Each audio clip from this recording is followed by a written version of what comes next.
कभी एक समय था जब हमारी दुनिया में डायनासोर का राज था।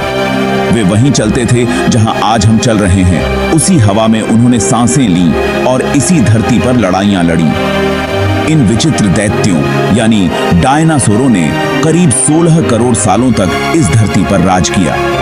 इन डायनासोरों की कई हजार प्रजातियां थीं। इनमें से कुछ शाकाहारी थे तो कुछ मांसाहारी। कुछ डायनासोर बहुत ही शांत स्वभाव के थे, जबकि कुछ बेहद हिंसक और खतरनाक थे। उस समय डायनासोर सभी आकारों में फल फूल रहे थे और इनकी सैकड़ों प्रजातियां इस दुनिया में मौजूद थीं। वे उस समय के सबसे सफल जीव थे। लेकिन फिर अचानक ऐसा क्या हुआ? आखिर वह कौन सी घटना थी जिसने इनका नामो निशान ही मिटा दिया?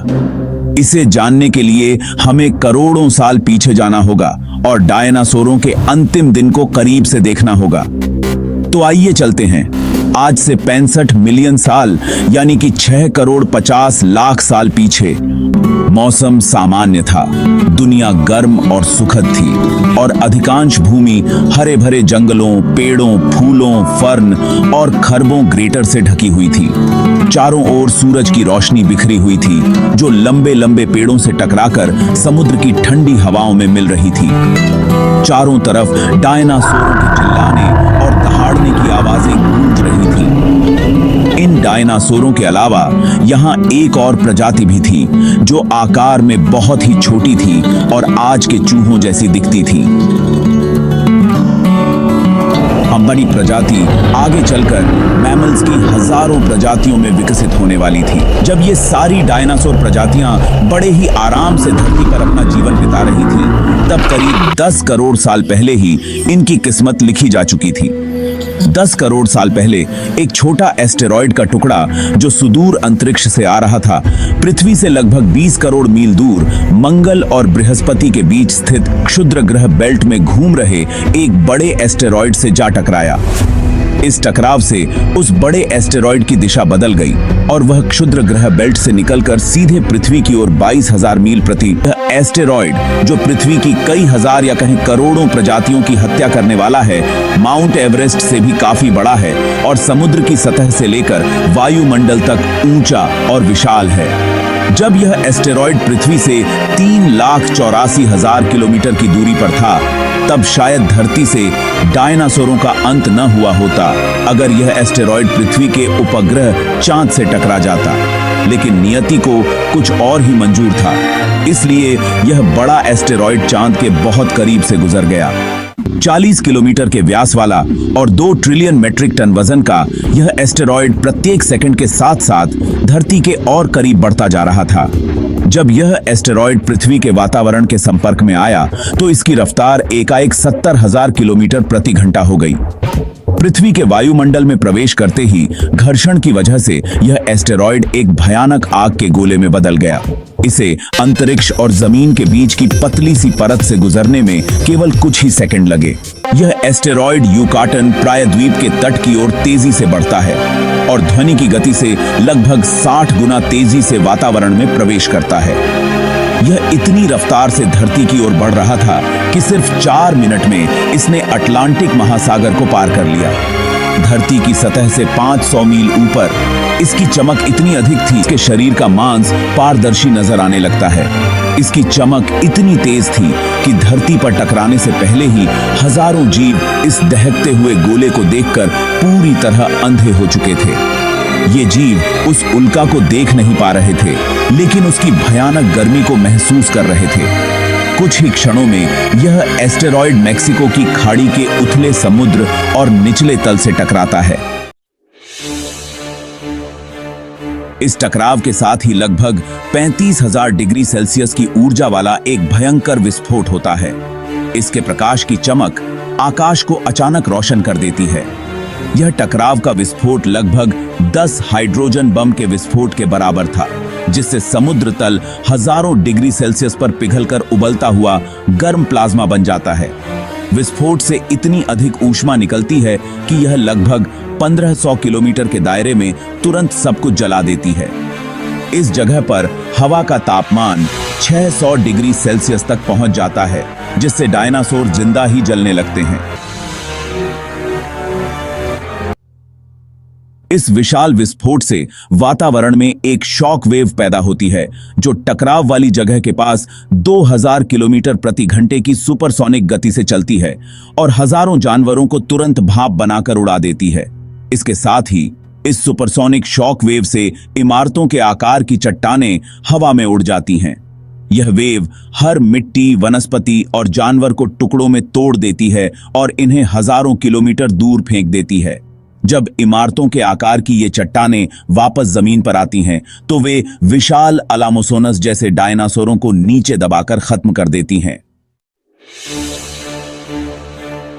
यह विस्फोट इतना शक्तिशाली था कि इसके टकराते ही धरती की लाखों टन धातु अंतरिक्ष में फैल जाती है। टकराव वाली जगह पर 180 किलोमीटर चौड़ा और 25 किलोमीटर गहरा गड्ढा बन जाता है। इस विस्फोट के कारण गड्ढे का सारा मेटल और पत्थर आसमान में धूल के बादल में बदल जाता है। 16 मिनट 40 सेकंड बाद जमीनी टकराव की वजह से धरती के अंदर चारों ओर 11.1 तीव्रता की भूकंपीय तरंगें उठने लगती हैं। 11 तीव्रता का यह भूकंप शायद अरबों वर्षों में किसी भी जीवित प्राणी के लिए अब तक का सबसे शक्तिशाली भूकंप था।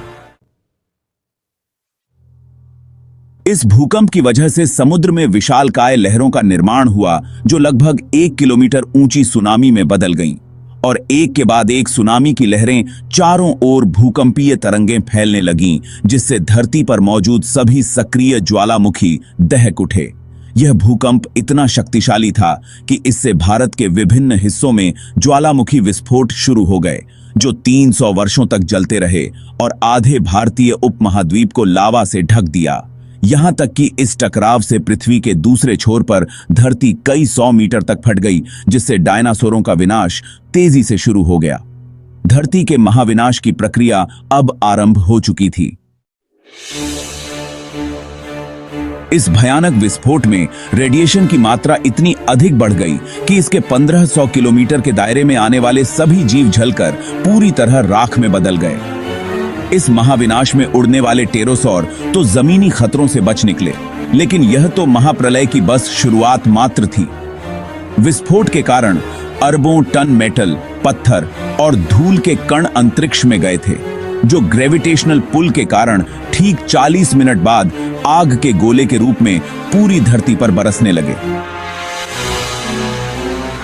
इससे आसमान में उड़ने वाले टेरोसौर भी इन आग के गोलों से बच नहीं पाए।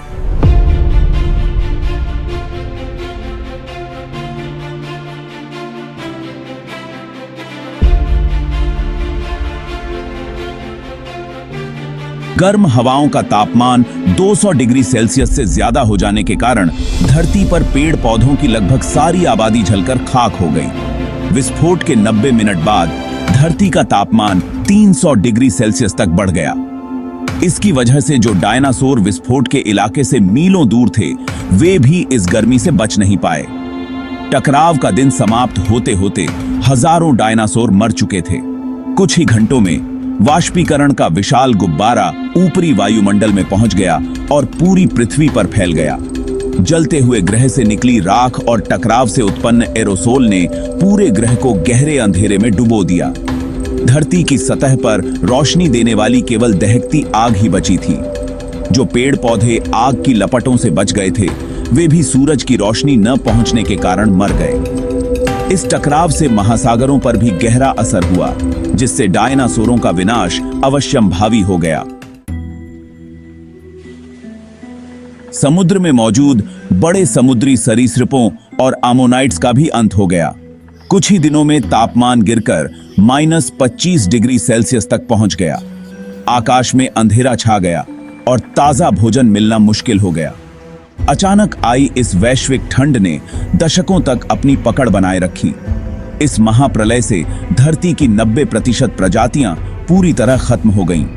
जो 10% जीव बच भी गए थे, उनमें से सिर्फ वही जीवित रह सके जिनका वजन 30 किलोग्राम से कम था। इसका कारण यह था कि इस विनाशकारी घटना में लाखों की संख्या में जीव मारे जा चुके थे और पेड़ पौधों की पूरी आबादी भी जलकर राख हो गई थी। इस महाविनाश के चलते बड़े और विशालकाय जीवों को पर्याप्त मात्रा में भोजन नहीं मिल सका और इस तरह 65 मिलियन साल पहले लगभग 16 करोड़ 50 लाख साल तक राज करने वाले डायनासोरों का अंत हो गया। एक पल में ही डायनासोरों का युग समाप्त हो गया। पर आखिरकार पुरानी दुनिया की राख से कुछ बचे हुए जीव सामने आए। पृथ्वी उन जानवरों को विरासत में मिली जो छिपने में माहिर थे। जब बाढ़, आग और तूफान आया तो ये जीव जमीन के नीचे आश्रय लेकर बच गए। ये जीव आगे चलकर कई नई प्रजातियों में विभाजित हुए। पक्षी जो डायनासोरों के प्रत्यक्ष वंशज बने और स्तनधारी जो अंततः इस ग्रह पर प्रमुख प्राणी बन जाएंगे। लेकिन हमें नहीं पता अगर वह एस्टेरॉयड नहीं टकराता तो आज पृथ्वी पर जीवन कैसा होता। डायनासोरों के खात्मे के बिना शायद हमें कभी वो बनने का अवसर नहीं मिलता जो हम आज हैं।